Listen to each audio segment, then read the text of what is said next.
going to go ahead and get started. Today, we have a lot of great things to talk about. Adapt and Thrive in 2026, real estate strategies for a changing market.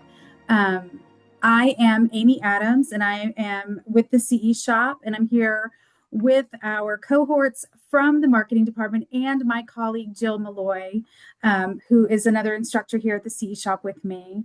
And we are excited to introduce our panelists today. Next slide. Our first, I'm really excited to introduce both of them. I'm kind of fangirling a little bit today. Both of them know a lot of things because they've seen a lot of things, and I'm really excited to hear what they want to say. I'm going to start with Elizabeth Hume. She's a broker associate in Idaho with over 20 years of experience, probably more than that all in because she came from a real estate family and probably had to practice a lot of real estate before she had a license too. Just kidding. She is one of our instructors here at the CE Shop, and we're really proud to have her and have her guidance and support for our Idaho students. Elizabeth also serves on the Idaho Real Estate Commission and the Idaho Commission Education Council. She helps shape legislation and required education for all the Idaho licensees. So, and our next panelist, next slide, is I'd like to welcome Nick D'Ambrosia. Nick is the qualifying broker for Long and Foster in several states and also serves as a senior vice president. He holds something like 68 licenses himself and supervises more than 9,000 licensees. Nick also served on the Maryland Real Estate Commission for 16 plus years, I think, including several consecutive years as chair and vice chair. Also a founding member and chairman of one of the largest MLS systems in North America. Kind of a big deal. Both of our guests today. Please join me in welcoming Elizabeth Hume and Nick D'Ambrosia. Next slide. See. So today we're going to be talking about these topics. Housing affordability is a big deal right now. Evolving buyer and seller behavior, what has changed, what has stayed the same, how regulatory changes are affecting all of us, including our clients and customers, opportunities and challenges in your specific market, and continuing education's role in helping us adapt to these changes. Next slide. We also want to hear from you. We're going to be taking several audience polls during this webinar because we want to hear what you have to say. Our first audience poll is going to be, how are you all feeling about the 2026 real estate market overall? Well, positive, some in the most in the middle, and some not so positive. Pessimistic. It's good to see that there are a whole lot more people feeling good about it, or at least okay, than really being horrified by what's happening. I think there's a lot of cautious optimism out there also. Next slide. Thank you so much. Thank you so much for responding. And once again, we are so happy to have you here. My name is Jill Malloy. I will be also here with your panelists and with Amy. One thing that I wanted to mention, though, there are several issues Amy said we'd discuss, but right now what we want to ask our panelists about is the affordability crisis that we're facing. What we know are these facts. The typical U.S. household needs 44.6% of their income. And whatever the suggestion is or was about 30 to 33%, they now need 44.6% of their income just to afford a median price home. In addition to that, over 75% of U.S. homes on the market are unaffordable for the typical American household. Nearly 75% of U.S. households simply can't afford a median priced house. So the question is, next slide. And this, I think I'm going to pose it first to you, Elizabeth, and then I'll come to Nick. Okay. So, go ahead. How are those challenges? How are our ongoing affordability changing the way agents should do business? I think there are affordability issues in every market. I know we see them here, and I think some of it is education. So going out and talking to different your clients and consumers, and maybe making it understanding, getting into a lender and talking to about what they might need to buy a house. Understanding home ownership is a way to build wealth. And so if you're paying rent to someone, you're never going to get that wealth that you would get if you owned a home. I did statistics recently, and in Idaho, it's over 6% appreciation year over year if you go back 20 years. So if you have statistics like that and you're educating the people on how it helps them and how it benefits them to own a home, I think those are important. We are seeing more people buy homes with friends, or having a parent or grandparent help them with a trust, or building a house or buying a house for them. So having conversations about creative ways to get into home ownership, I think, is really important. So education, I'm a passionate educator, so education for me is the key. Instead of talking about how many sales you've had, start talking about how you can help somebody get into a home and come at it from a genuine, helpful standpoint is probably the Elizabeth, key. thank you so much for that. And when I hear you talk about educating your clientele, that certainly is a big part of what we do. Nick, Yep. what would you add to what Elizabeth has said? Well, I agree with all the things that Elizabeth said, but what I want to add, one of the first of all, housing affordability has been talked about from the day I got my real estate license, which was a long time ago. And interest rates back in those days were 8%, had went to 18%, not that far after that. And then one day, somehow, don't ask me how, came down into single digits again, and people thought that that was the way of the world. But so affordability's always been there. Prices go up. Elizabeth's totally right. If it wasn't for people's houses, the majority of people in America wouldn't have any wealth. Their wealth would be what's in their pocket. And so it's a forced wealth building system, and people have to figure out how to get into it. But besides the first time home buyers, you have to look at the people who do own homes. You know, if you look at those statistics, I see the ones you had before, and I totally agree with those. But yeah, almost 40% of people own their home free and clear. Mm-hmm. And so their home's totally equity. Another 30% of the people have more than 50% equity in their home. So again, they have cash to put down. And then of course you have the remaining percentage, they have less than 50%, but they all have equity. So once you get into the situation where you're on the path to owning homes, it becomes somewhat easier, as long as you don't overreach. And we all know Nick, people who overreach. thank you so much for that. And I think that is something that gets forgotten from time to time. You've got to take the leap in order to start building the equity. Can we have the next slide, Tiffany? Thank you. So this is the question we have for you, and we'll put this up so you can answer it. What's the biggest challenge with respect to affordability that you think first-time buyers are facing in your market?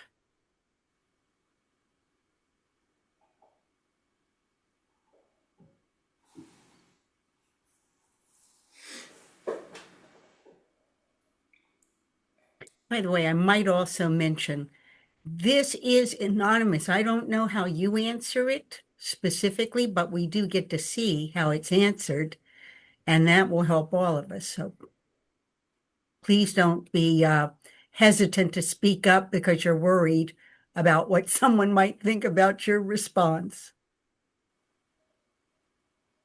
I'm just watching the answers come in, percentage with the participants. I'll share the poll as soon as we get a slow moment in the responses. Okay. Thank you, Tiffany. Anything you're seeing that jumps out at you? I don't see any actual responses yet. I'm just seeing the percentage of people answering the question. Gotcha. Okay, you can't see it until we can then.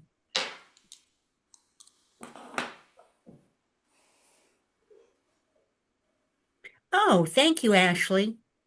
Yeah, Ashley just suggested if you feel better just using that chat box, feel free to put your response in chat. Down payment. You know what? You do have to come up with that, and some of you have some ideas about how that could be done. Oh, thank you, Tiffany.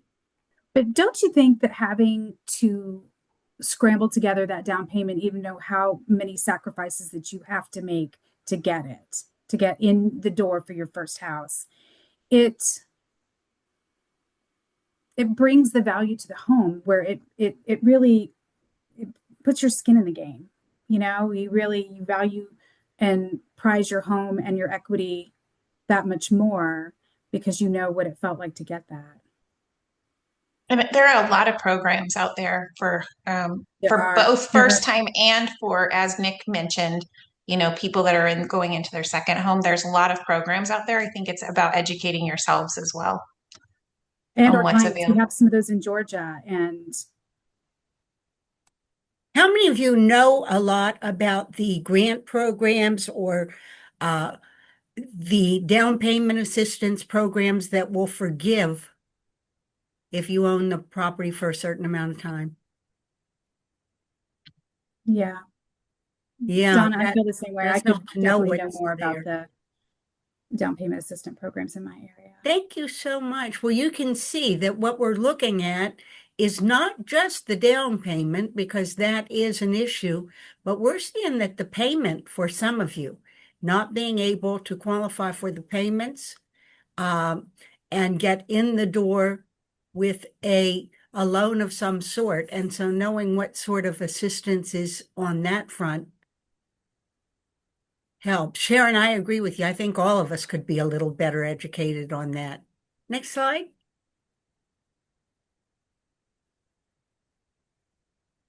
So, according to the National Association of Realtors, profile of home buyers and home sellers, and I don't know how many of you subscribe to that, but I find it to be a really helpful survey that the National Association does for us annually. These are some things, again, that we know about the changes in buyer and seller behaviors. And one of those changes is the fact that buyers are staying in their homes much longer than they used to. I know that the turnover in my marketplace used to be less than 5 years on average. Now I go back a long time, but honestly, there we go.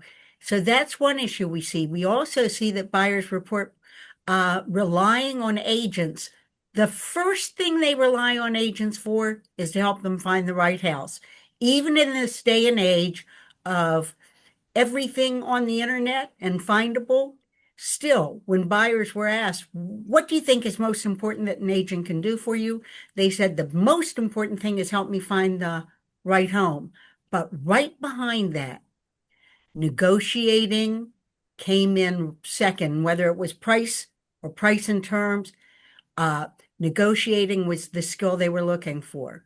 Sellers said that what they were looking for was for their agent to help them price it properly and get it sold by the time they needed it sold. And then when it came to finding their agent, 43% of the buyers said they found their agent through a referral, and 2/3 of sellers either hired based on a referral or someone they already knew. Next slide. So, given all those facts that I get to talk about, let's start with Nick this time. Nick, here's a question for you. With the evolution of buyer and seller behaviors, what changes to prospecting strategies should we be ready to make? So I just want to highlight one word or two words, prospecting strategies. There still has to be prospecting. Business doesn't just happen. Once upon a time, people would go knock on doors. Once upon a time, people would take a sweat hogs program and make phone calls till they got appointments. Then everybody, and whatever they did, they prospected. You could plan out how much money you'd make by the prospecting that you did. There's prospecting is still in play. AI hasn't taken the place of it. The internet and social media hasn't taken the place of it. They're just tools to help you. And you still have to have a plan, and you have to go ahead and see how your plan is working and the results that it's yielding you. And if you aren't getting results, then you need to change your plan. It's not going to be the prettiest website with gadgets and gadgets and noise and dancing figures if there's not some substance to it that makes people want to go ahead and engage.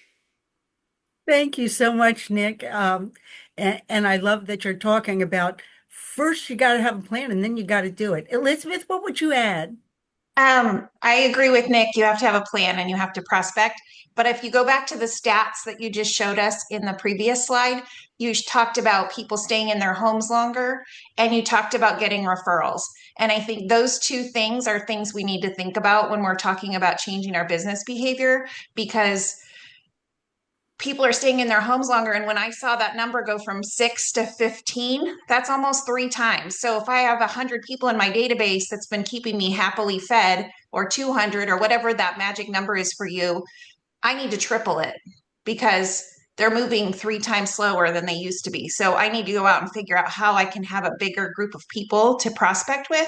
And then getting back to the referral piece, you really need to go through that database. And because they are coming from our sphere of influence primarily, and we need to go through that database and find the ones that have the pain points, the ones that are getting divorced, unfortunately, or they've had someone pass away, or they had an extra kid, or a kid went to college, or they had some kind of injury or something that's kept them from having that 2-story home into that 1-story home. Because while they may have planned to stay in that house for 15 years instead of 6, and they have that lovely low interest rate, there are pain points that people go through, and eventually it becomes more painful to stay in the home with a low rate than it does. And I have seen examples from lenders of people that maybe they had a lot of credit card debt, or they had an extra home equity line, and they had enough equity, as Nick mentioned earlier, to sell that property, pay off all those debts, and still get into a different house that fit their needs better for a payment that was better suited for them today, or similar to what they were already paying with all those other debt bills.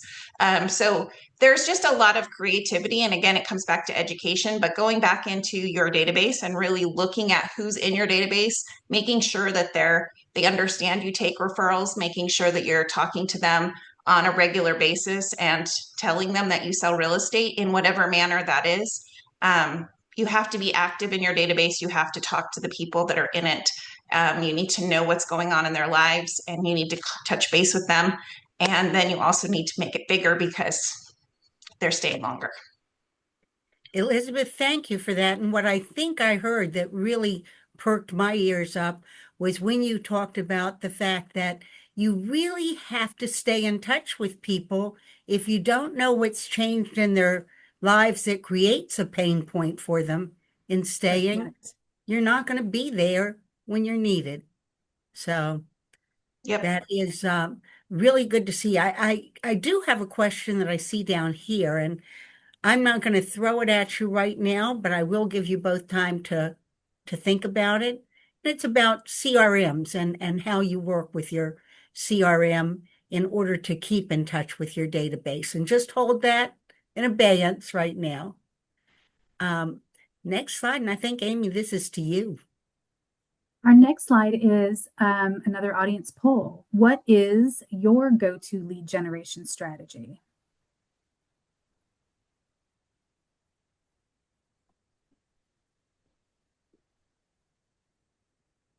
I'm interested in this so much because I want to know, are people, you hear so much fighting on the internet about different lead generation companies and referrals through big internet systems, not to be named, but really this is the people business and staying in touch with your sphere, knowing what's going on in their life, knowing when they have life changes.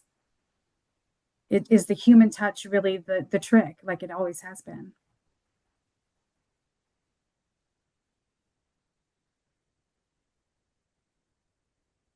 I see a couple of things that are the things we've been using.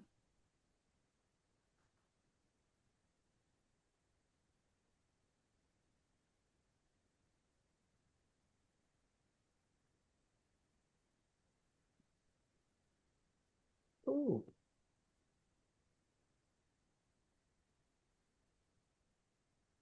Yeah, talking to the people you know, I see it.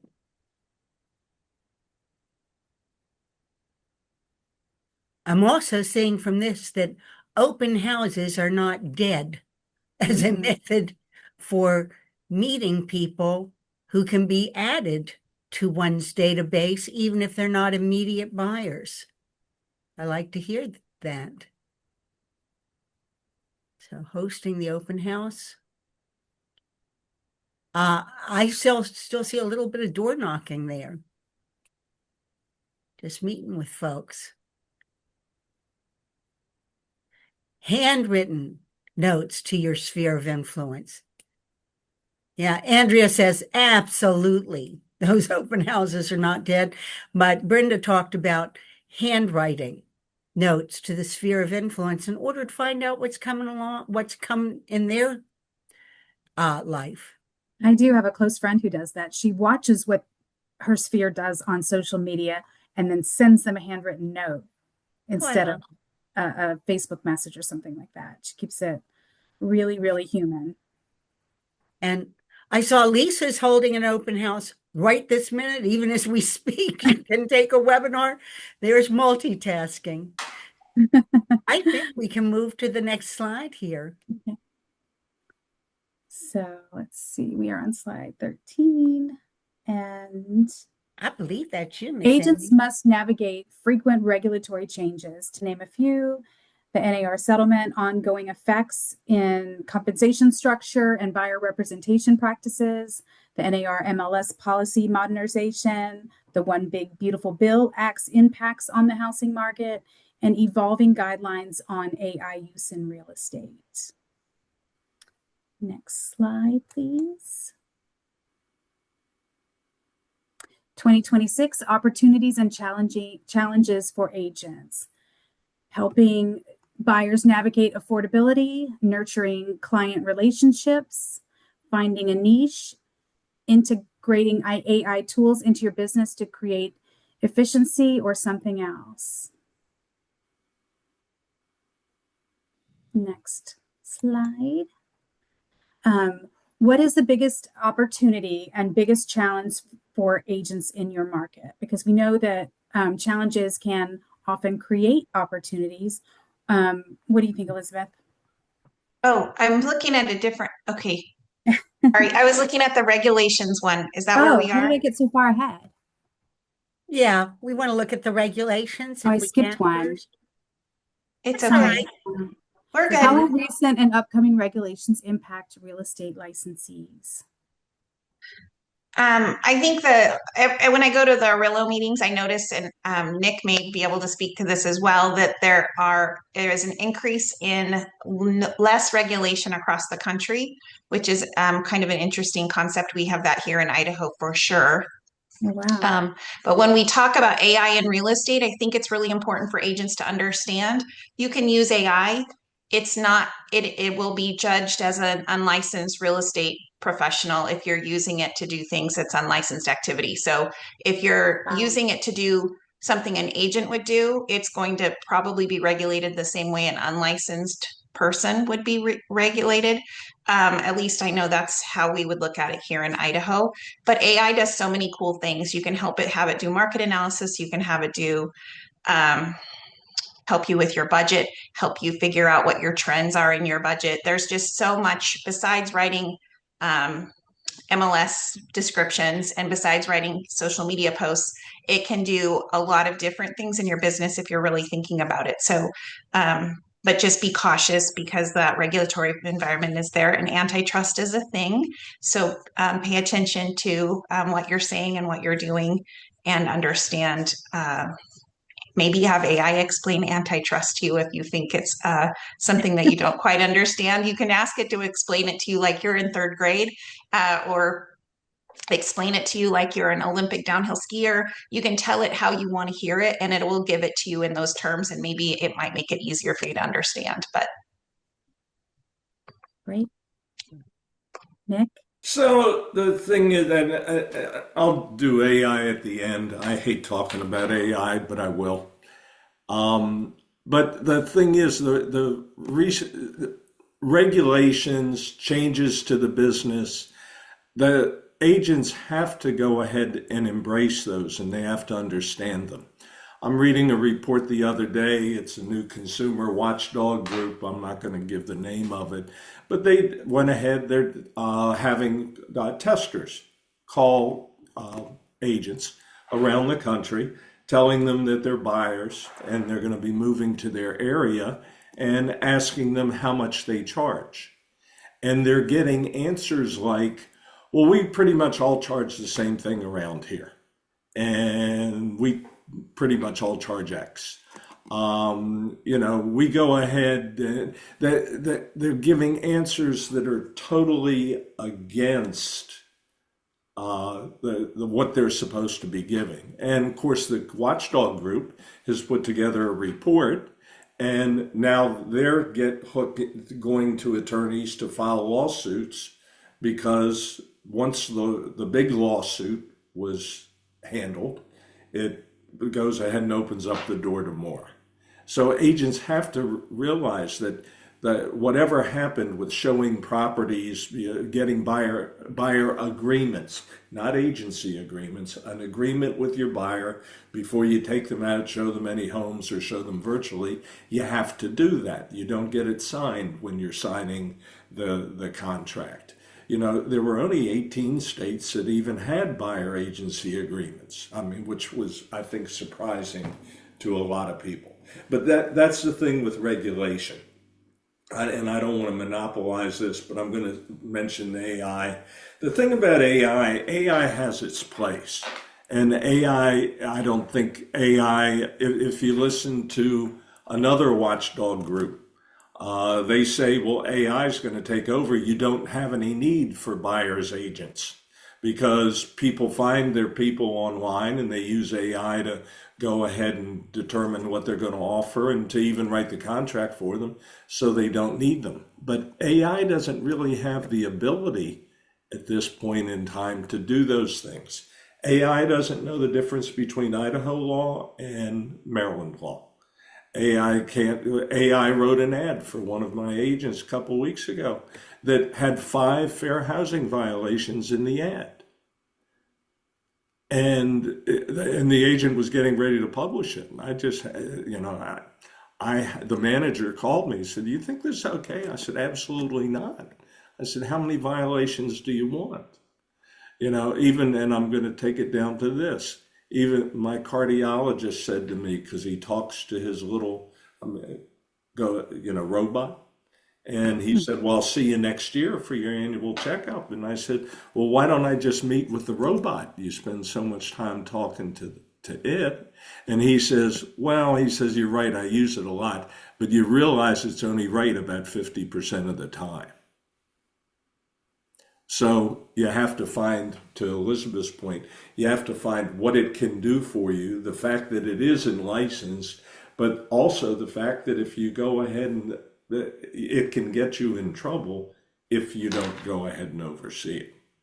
And you just have to ask the right questions too, I think, Nick, with that. Because I've had it corrected. I'll see it's wrong. We'll put a listing description that'll say walking distance. And I say, well, we can't use that. And it'll come back and it'll say close to or point, whatever, it'll come in and correct it for me. So you do have to pay attention, but I think it's asking the right questions. So. And you're absolutely right about that. I have a son-in-law who blows things up for the government. That's his job. And he was asking AI to do some math problems that he does in his line of work, and AI would give him the answer, and he'd go, "No, I think that's wrong," and the AI would go, "Oh, you're right, that is wrong," and then recalculated it 4 times. But Yeah. so You have to check your work. you have to check. Thank you so much. I think we're ready for the next slide. And we have another audience poll. Where do you all usually hear about or get your real estate regulatory or policy changes that may affect you? Where are you getting those from? Your board, your brokerage, websites, industry news, NAR, or somewhere else? Where are you getting those updates from? And We again, need don't one be that afraid said to all use of the chat. above. Yeah, you can use chat too. Because if it's none of those, we'd sure like to know. Yeah, some might get it from an update class in some states. Mm-hmm.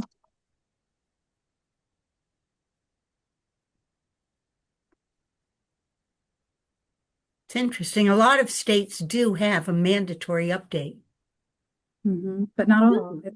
Thank you, Tiffany.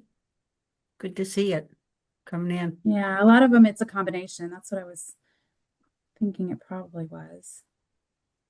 So nobody's getting their updates from Instagram? Good. Or TikTok. Right, good. TikTok told me.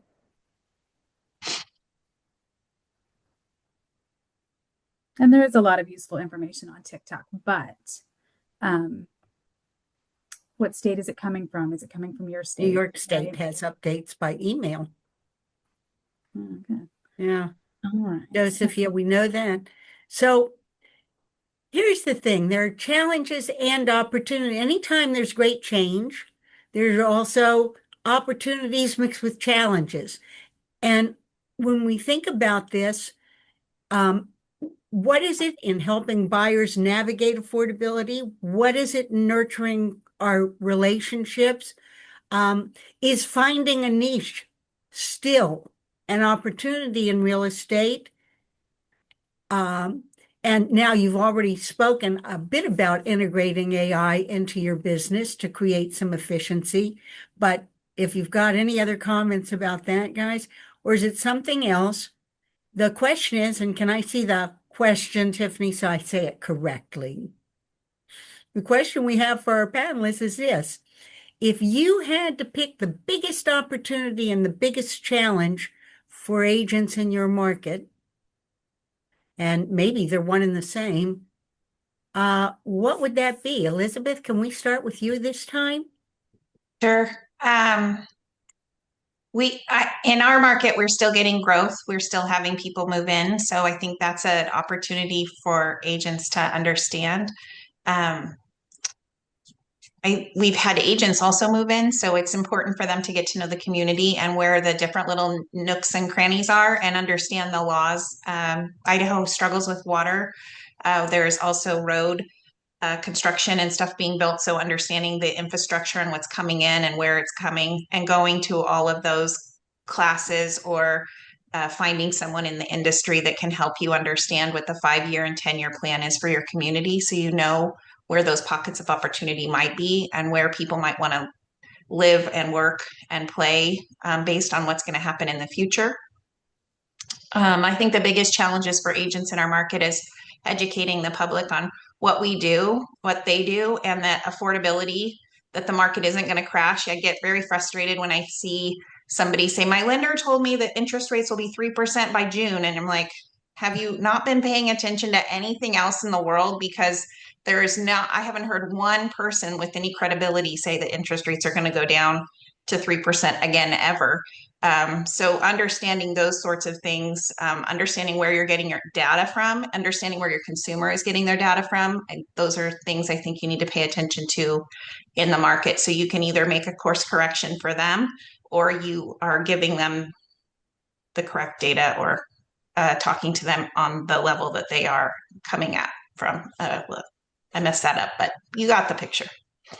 Absolutely, Elizabeth. I look at this and I hear you saying that a lot of what we do is kind of cerebral. We have to be prepared to know what's going on, not only in the market, but in the economic marketplace. So thank you so much. Nick, what would you add to that? The biggest opportunity and challenge? Well, here's the thing. That I don't have, I'm not going to come up with one big opportunity or one big challenge. My scope is, I operate out of 8 states. So consequently, it depends where I am and which group I'm talking to.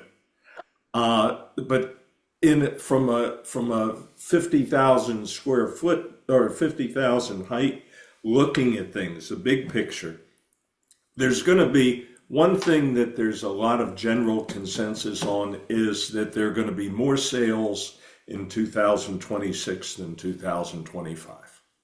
Yep. If you listen to Lawrence Yun, he says they're going up 14%. If you listen to the mortgage bankers, they say they're going to go up 5%. But there's going to be it's not going down. Consequently, you're going to have about 5.5 million sales. That's 11 million sides. So every agent needs to sit down, figure out how many transactions they want, because based on how much money they want to make, and then figure out the people, not be everything to everybody. Nobody can be that. Figure out who you want to work with, who you want to concentrate on. Do you want to specialize in seniors? Because remember, baby boomers from the NAR poll that you cited, biggest buy and sell group in the country, surpass everybody. First-time home buyers, 21% to 23%, same survey or same report, are first-time home buyers. So an average age of a first-time home buyer was 40. I mean, that was another interesting thing. So you just figure out what you want to do, what you want to have, what you want to do, and then put the plan in place to go ahead and do it. Biggest challenge is learning how to do it. Can I And of add one course, the thing? CE shop would be happy to show. Please do, Elizabeth. Nick, I like that 40-year-old first-time homebuyer stat from NAR also, but my lender sent me the average age from the different lending organizations based on their application age, when they applied for the loan and what they were getting. And that age was actually closer to 30. It was like 33. So it hasn't gone up like the NAR one has shown. Again, that data, like knowing which data to believe. So it might be 40, but it also might be 33. So I've heard both from two different organizations. And I do think it's important to understand the data and where it's coming from and how they're getting it and all of that. So Good point. Yeah, thank you. So, anything else either of you want to add to that? Because what I hear once again is you need to look at what your market has to offer and then decide where you fit in and have a plan. Oh, and there is the work the plan part. Nick, one thing you said that I really appreciated was you've got to find out what works. Yeah. You've Because got to, not everything, nothing works the same for everybody. And you have to find out what really works for you. yep, I agree. which you're a master of. Thank you so much. Well, can I add one thing also, because one of our earlier polling questions was, what are some of the challenges? So we can identify the challenges, maybe down payment is the challenges. And so the opportunity with that challenge is go find ways to help people find a down payment, whether it's down payment assistance. So pick a challenge and pick a solution and go help people find those solutions and then work that plan. I like that, Amy. Figure out what the challenge is and you can see if there's a solution you can help with. All right. Can we see the next slide? Because I think we're going to ask you a question out there. So Nick's talked about, and so has Elizabeth, about having a plan, and part of the plan is knowing what your financial goals are. And I know financial goals aren't the whole into goals, but what your financial goals are, because that's what your business plans to get you to. What goals do you have for 2026? And just as an aside, you have enough place to put it if you want to. What are some of your plans to get there?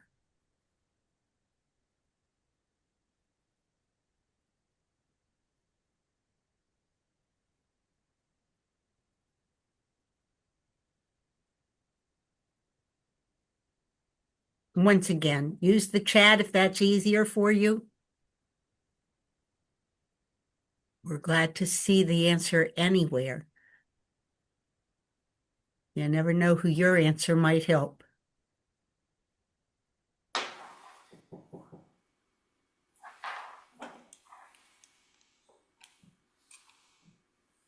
I think the other area of concern for us in Idaho is insurance.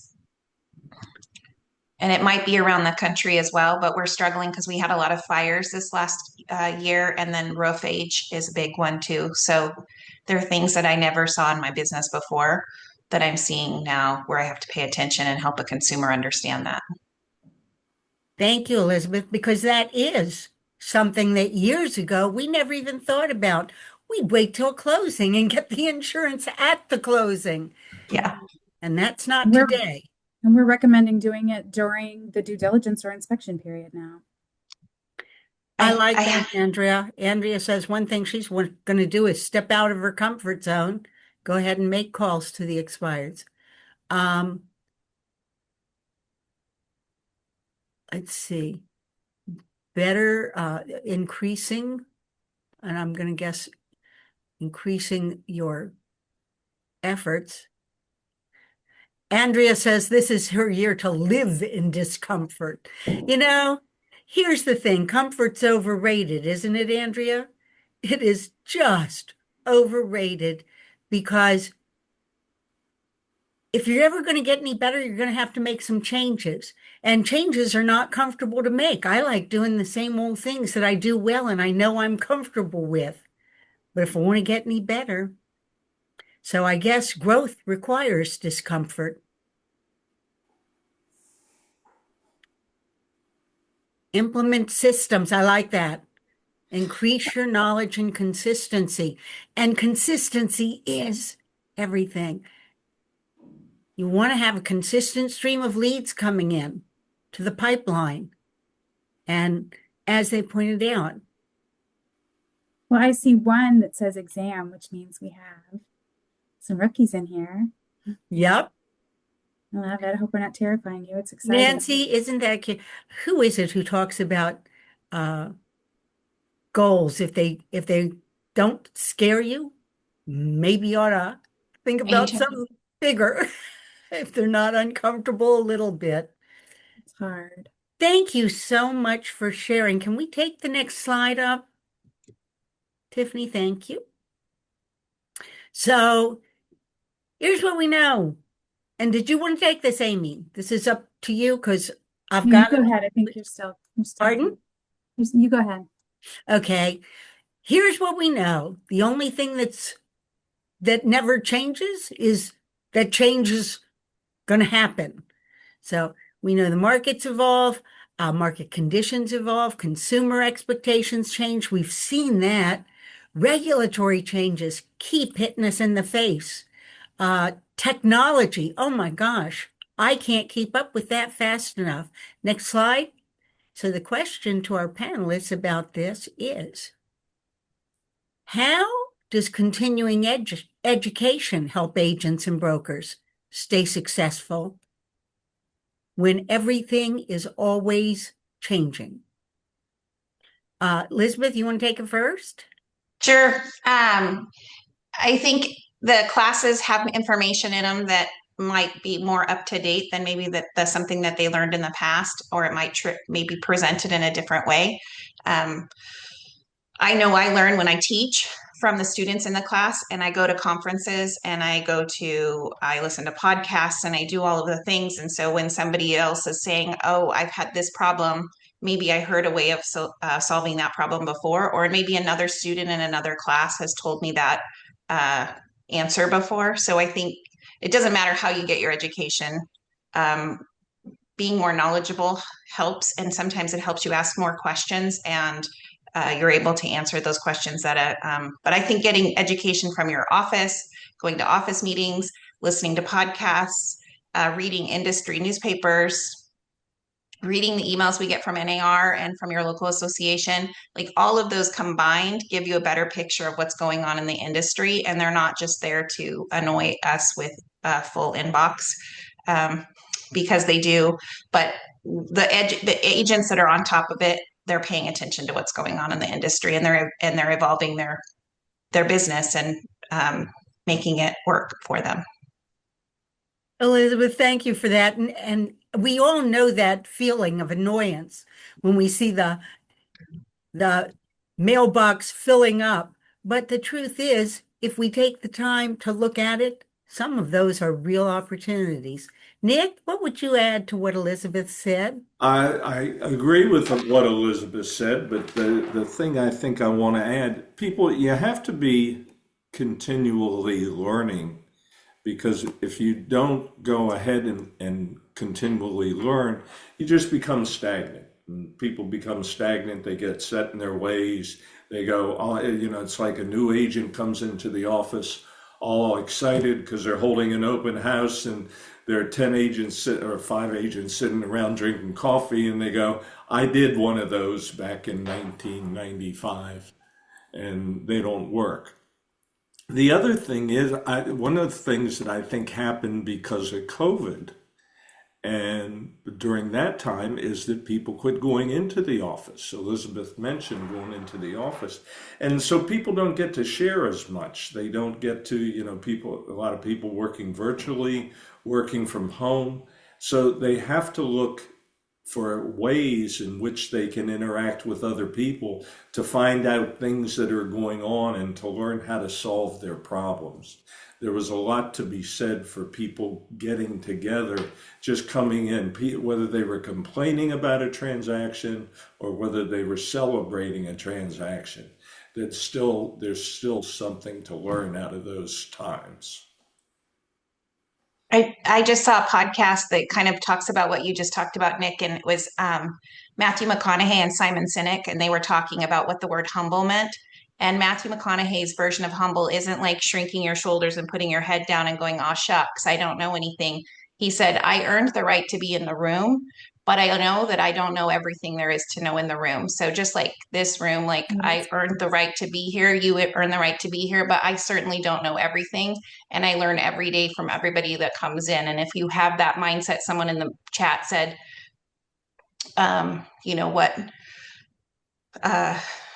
people come in and they think they know everything. And I think that when you think that, you've lost. You have to come in every day with that curiosity. Elizabeth, thank you. Nick, anything else you want to? No, I'm good. I'm good. Thank you so much. Next slide. Thank you, Tiffany. So here's the question for you. And I'm going to change it just a little bit. Not only when does continuing education feel to you as though it has the most value, are there topics that would have a lot of value to you in the arena of continuing education?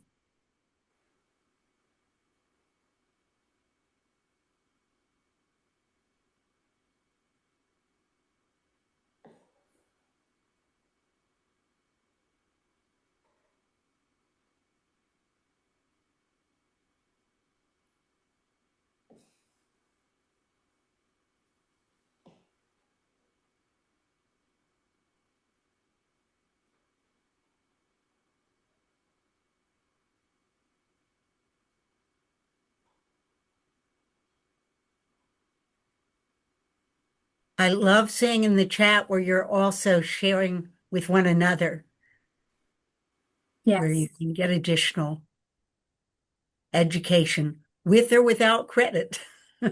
Well, and I think that's what Nick and Elizabeth were talking so much about is that collaborative feeling of getting out of your pajamas and going to the office, right? It does something. It does something. So, oh, thank you, Tiffany. Okay. And what I'm saying here, when implemented at the point of need, and that's true for all of us. Nothing is really valuable to me until I have a need for it. And that's when my ears perk up and I'm hearing it. Until I have the need, I don't even see the good stuff around me. Um, I enjoy all of it. And, you know, you like to hear people speak and tell you what's working for them. I like this one. Of course, this is the pragmatic side of me. When it Me provides too, skills, because I'm a I like process CE person. where I can hone my skills a little bit. Knowledge, Motivation is great, but processes are my jam. there's a, Make yeah. 5 phone calls a day to make this much money. I like that. That's me. Guys, thank you so much. I really love the answers. I really love your answers. I think that we can move it forward, Tiffany. So, Nick, I'm going to start with you on this one. I'm going to throw it to you. And I know you hate this sort of question because this is, if I you know. could give one piece of advice, Get out of your one comfort piece zone, of You guys. know, advice. and here, anytime throughout my real estate career that anybody ever asked me, what's the secret? What is it I need to do?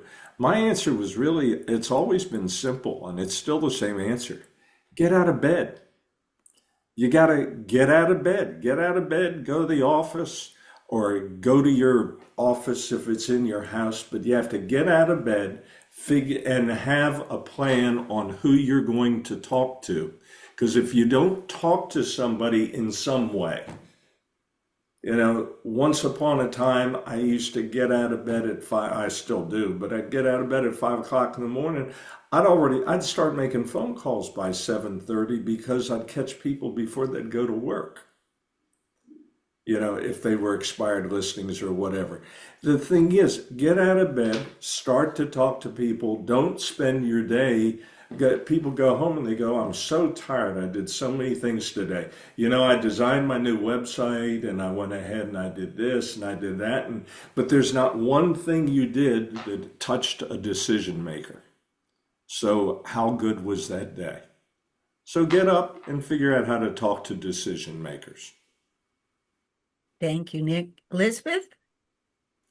Um, I think what Nick said at the very first question, which was prospecting and have a plan, figure out what you want to do and to put your head down and do it. And don't pay attention to all of the noise out there in the world because there's a lot of it. And then I've also found, I was preparing for a class the other day and there was a gal that came in early and she was working and she just sold a $5 million house. And I was like, how'd you do that?